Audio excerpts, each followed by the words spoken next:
Wentz setting high expectations with Colts in year one. The Carson Wentz era with the Indianapolis Colts is underway as their new QB1 took the field for the first time with all his teammates at training camp. Wentz is part of a win-now team. The Colts went 11-5 last season and made the playoffs. However, Indy hasn't claimed an AFC South title or win back-to-back postseason games since 2013.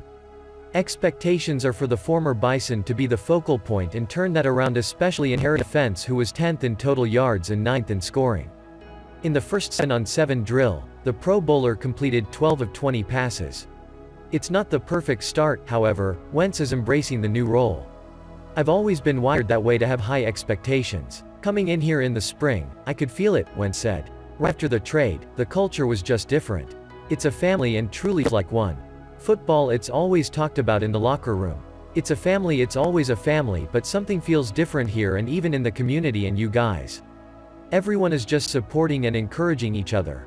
Wentz also said this wasn't the first time other than OTAs working with the receivers. He invited some to his house a few times over the summer. Whatever motivation was needed came from the top. The boss, that would be Jim Irsay, had a few things to get off his chest Tuesday evening as his team, the Indianapolis Colts, prepared for their first training camp practice session at Grand Park Sports Campus.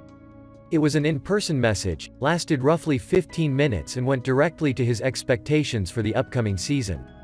Irsay stressed the need to work together, digging deep and appreciating and seizing the moment.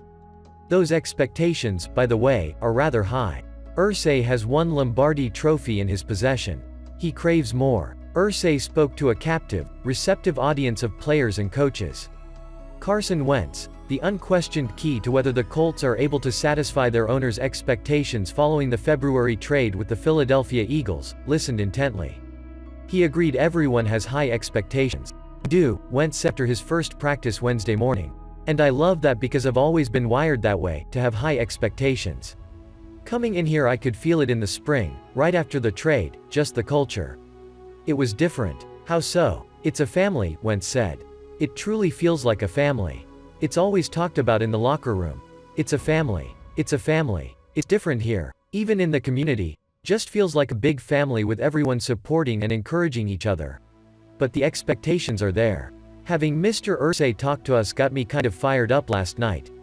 He's still got a lot of passion and a lot of energy, and I think he got a lot of guys excited. It's not a stretch to insist the Colts are in win-now mode. General Manager Chris Ballard and Coach Frank Reich aren't being driven by an all-or-nothing mentality heading into 2021, but the roster is a nice blend of promising young talent and proven veterans. Expectations begin with building on last season's 11-5 finish that earned a wildcard berth. The ultimate endgame, Super Bowl 56 February 13th in Los Angeles. "As a team you always want to win a Super Bowl," Nickelback Kenny Moore too said.